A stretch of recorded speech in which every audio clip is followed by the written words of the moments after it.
नमस्कार दोस्तों, स्वागत है आपका हमारे चैनल लंबी गॉसिप्स में। करीब 19 साल, जी हाँ, पूरे 19 साल बाद एक ऐसा किरदार वापस लौटा है जिसने लाखों लोगों के दिलों में अपनी अलग जगह बनाई थी।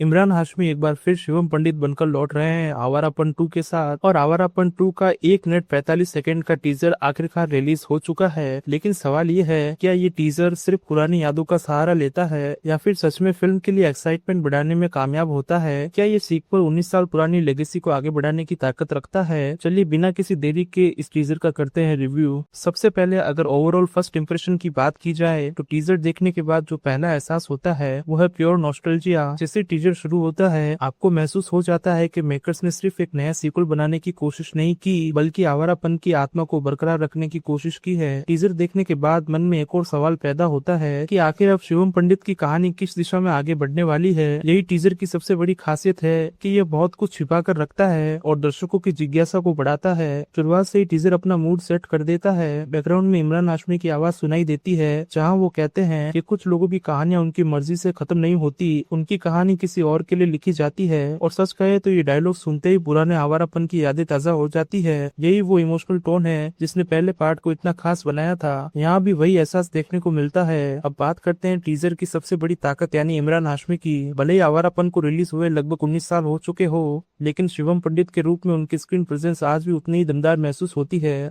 उनके चेहरे के एक्सप्रेशन, उनकी बॉडी लैंग्वेज और डायलॉग डिलीवरी देखकर कहीं भी ऐसा नहीं लगता कि ये किरदार अपनी पहचान खो चुका है। सबसे अच्छी बात ये लगी कि मेकर्स ने पुराने लुक की झलक भी बरकरार रखी है। लंबे बालों वाला वही अंदाज, वही गंभीर चेहरा और वही दर्द, सब कुछ पुराने आवारापन की याद दिला देता है। अगर आपने पहला पार्ट देखा है तो टीजर के कई पल आपको सीधा उसी दुनिया में ले जाते हैं और फिर आता है वो पल जिसका शायद हर फैन इंतजार कर रहा था। जैसे ही बैकग्राउंड में तो फिर आओ गाने की धुन सुनाई देती है, पूरा माहौल बदल जाता है। ये सिर्फ एक गाना नहीं बल्कि आवारापन की पहचान रहा है। इतने सालों बाद उसी एहसास को फिर से सुनना दिल को अलग ही सुकून देता है। ये नॉस्टैल्जिया फैक्टर टीजर की सबसे बड़ी जीत साबित होता है। अब बात करें टेक्निकल पहलुओं की, जहां टीजर काफी मजबूत दिखाई देता है। कैमरा वर्क सिनेमैटिक है, फ्रेम्स बड़े पर्दे वाली फील देते हैं और कलर ग्रेडिंग पहले पार्ट से अलग होने के बावजूद उसकी गंभीरता को बनाए रखती है। विजुअल्स में एक रॉ और रियल फील है, तो कहानी के टोन के साथ अच्छी तरह मेल खाती है। एक्शन की झलक भी टीजर में देखने को मिलती है, खासकर एक जगह इमरान हाशमी का शर्टलेस लुक और स्ट्रीट फाइट वाला सीन। ये दिखाता है कि उन्होंने इस किरदार के लिए अच्छी मेहनत की है। सबसे अच्छी बात यह लगी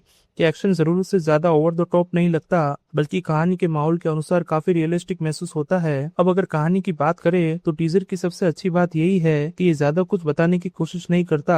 यही वजह है कि टीजर खत्म होने के बाद भी दिमाग में यही चलता रहता है कि आखिर शिवम पंडित की जिंदगी में आगे क्या होने वाला है। अगर फीमेल लीड की बात करें तो इस बार दिशा पटानी नजर आती है। उनकी सिर्फ एक छोटी सी झलक दिखाई गई है, लेकिन अभी उनके किरदार पर कोई भी निष्कर्ष निकालना जल्दबाजी होगा। उम्मीद यही रखेंगे कि फिल्म में उनका रोल सिर्फ ग्लैमर तक सीमित न होकर कहानी को मजबूती दे। वही शबाना आजमी की छोटी सी झलक भी दिलचस्प लगती है और उनके किरदार को लेकर काफी उत्सुकता बढ़ती है। अब बात करते हैं टीजर की सबसे बड़े प्लस पॉइंट की। हमारे हिसाब से इस टीजर में सबसे बड़ी ताकत है इसका इमोशनल कनेक्ट, जिसमें प्यार है, दर्द है और अकेलापन है और वही जुनून है जिसने पहले आवारापन को लोगों के दिलों तक पहुंचाया था। दूसरी बड़ी ताकत है इमरान हाशमी। पूरी तरह से यही लगता है कि उन्होंने सिर्फ अपना किरदार नहीं निभाया बल्कि एक बार फिर शिवम पंडित बनकर स्क्रीन पर वापसी की है। उनकी स्क्रीन प्रेजेंस, एक्सप्रेशन और बॉडी लैंग्वेज पूरे टीजर को एक अलग ही लेवल पर ले जाती है। तीसरा बड़ा पॉइंट है सिनेमेटोग्राफी और बैकग्राउंड स्कोर। दोनों चीजें मिलकर टीजर को एक सिनेमैटिक अनुभव देती है और जब तो फिर आओ सॉन्ग सुनाई देता है तब पुराने फैंस के लिए ये पल और भी खास बन जाता है। अब अगर कमियों की बात करें तो फिलहाल बहुत बड़ी शिकायतें नजर नहीं आती, लेकिन कुछ सवाल जरूर है। सबसे पहला सवाल यही होगा कि क्या फिल्म की कहानी पहले पार्ट जितनी इमोशनल और